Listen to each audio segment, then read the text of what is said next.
Welcome back. So let's just get one thing clear, one thing straight and out of the way. I tried to do something different with my makeup, didn't work out. Kind of made me look like a raccoon, tried to wipe it away. There's a residue, so it kind of looks like I've got punched in the eyes. Anyway, today's video is gonna be all about all the symptoms I had as a little kid growing up that were symptoms of EDS or signs of EDS, but no one told me what EDS was. No one knew what EDS was, so obviously they were overlooked. So we're just gonna hop right into it. Very first thing I had an issue with when I was a child was a lot of GI issues, and a lot of it when I was like, let's say it started maybe when I was like 2, I kept getting sick, and every time I would eat anything that had dairy in it, it would make me very sick. So the doctors just were just like, lactose intolerant. There it is, that's your problem. Okay, well the GI issues never really went. Come here, Poe.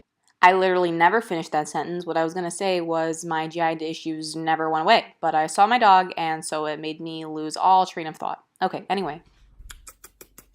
Come here, look at the camera. Hi. Okay, now that you've seen a dog, subscribe. Anyway, throughout elementary school and middle school, high school a little bit, I would go home like on a weekly basis, call my parents, say come pick me up, because I would always have stomach aches or be sick or not feel good. So they took me to a lot of GI doctors and they pretty much just said that I had food allergies and I have a thing called EOE, which I talked about in my EDS video. So, oh, okay, well, I'm gonna leave because here comes the mail. And I have a big window and I don't want to be there. Good job, Poe. You got him. You scared him off, buddy. Good job. I don't remember what I was talking about. Oh yeah, EOE. So pretty much they just gave me a bunch of upper endoscopies, took away a bunch of food from me, and I became very skinny and malnourished, and that caused a whole other plethora of issues. So also when I grew up, I played a lot of sports.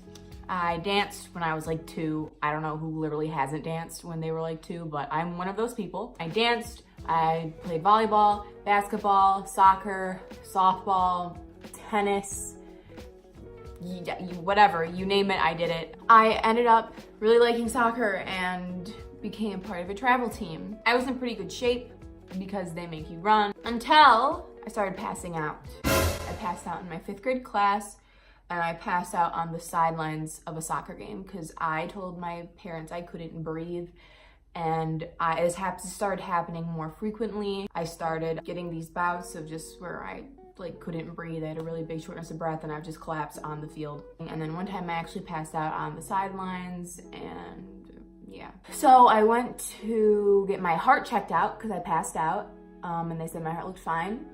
They just think, you know, oh, she's malnourished and she was dehydrated, and that's what it was. And my shortness of breath, they thought I had sports-induced asthma. So we're gonna look back on the last 2 things I said. Stomach issues ended up being gastroparesis, and my shortness of breath and passing out, big indication of POTS.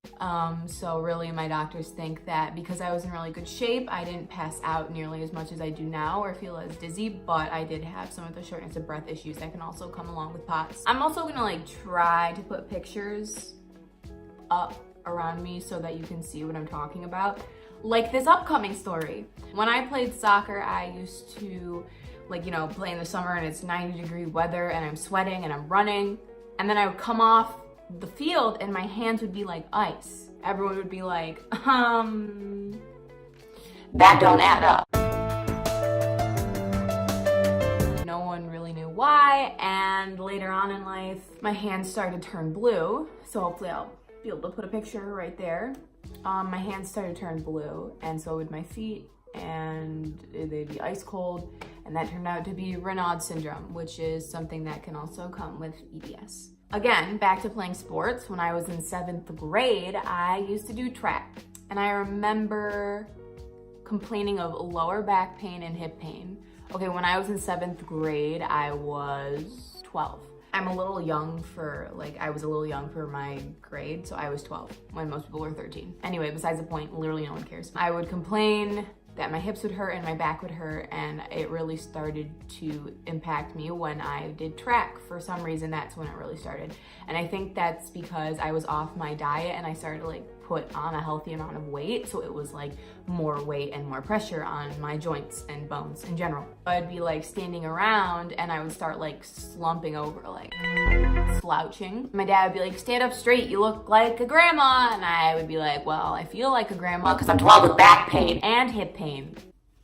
Literally none of my friends could relate, because who has back and hip pain at 12 years old? Eventually when I got into high school, then we started to do something about my back, and I went to a chiropractor. Okay. When I went to the chiropractor, they did x-rays of my lower back because that's where most of my pain was. And they did x-rays of my hips because I also said I have hip pain, and they thought, oh, well, maybe your back is causing some of your hip pain. So they took x-rays, but they didn't do like a scoliosis x-ray or whatever x-ray is done to like see scoliosis. But they could tell I had some of it by looking at it, like from what they could see. And then they did an x-ray of my hips.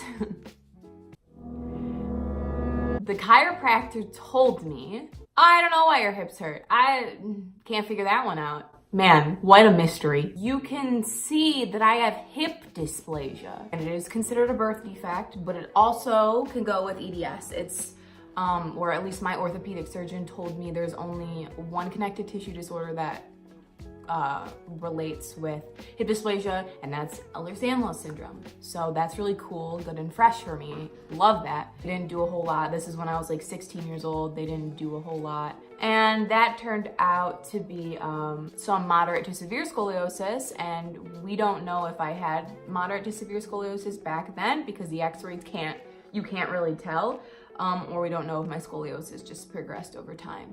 Here's where my joints start really giving out on me. When I used to run track and when I used to play softball, I would sprain my ankle like no other.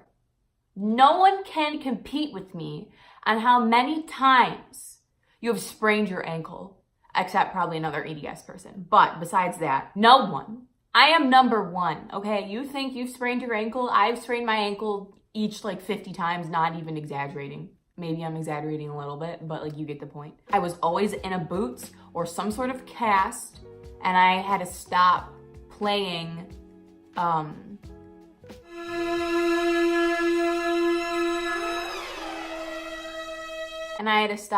playing softball. I also, in softball, dislocated my pinkies. I've also sprained my elbow and hurt my knees and ankles, but I never broke anything, which was like kind of interesting to me and my family. I would hurt myself all the time, and it would be like severe sprains, but never breaks.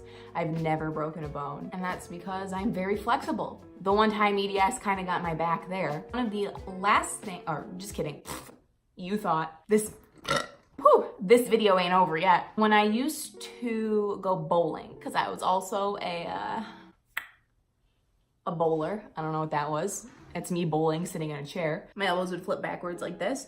And I remember everyone used to be like, that's not natural.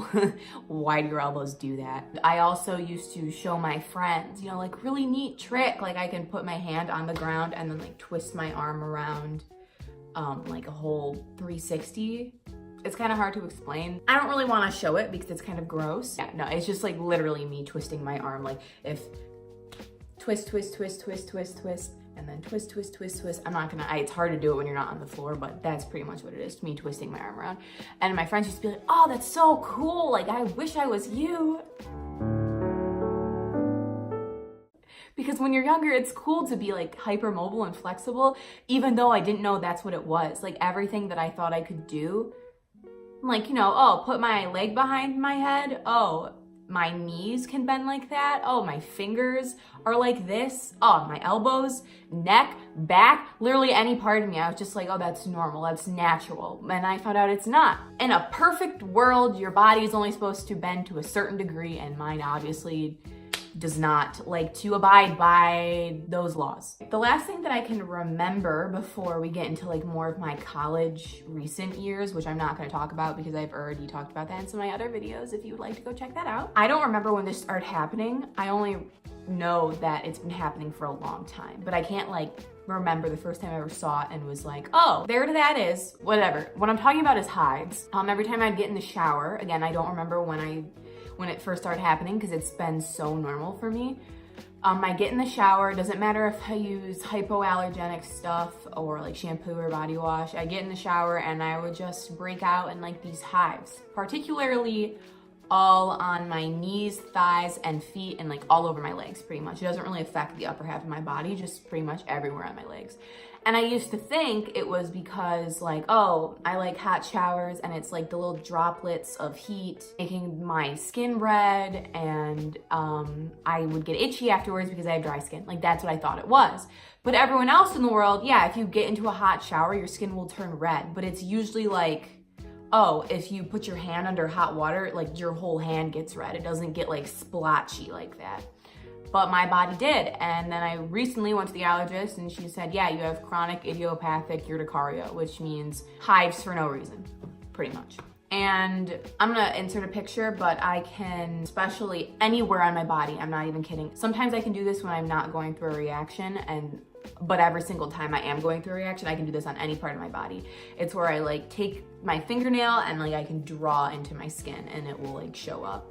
Or I can, sometimes when it's really bad, I can just take the pad of my finger and just like gently draw, and it will also, like I can write on my skin. Sensitive to smell, breaking out in hives for no reason, or really randomly to really random things. Feeling like you have a UTI almost is all signs of mast cell activation syndrome. And mast cell is really hard to diagnose, but I'm currently going through the process with my allergist. She didn't want to jump to that conclusion, but she said you do have some red flags for mast cell. Those are all the symptoms I had as a child growing up and kind of to like where I am now. Of course, I have other issues going on now that I'm older and now that I'm almost 20. My body thinks that I'm almost 80. So subscribe if you would like. It means a lot because I'm really trying to put out some good content and I want people to see it. Hopefully next week, or maybe later this week, but I'm thinking next week I'll have a really cool video for like EDS Awareness Month. So yeah, stay tuned for that, subscribe for that, like, comment, hit that notification bell, and I'll see you when I see you. I post at least once a week, sometimes more. But anyway, stay hydrated and yeah, bye.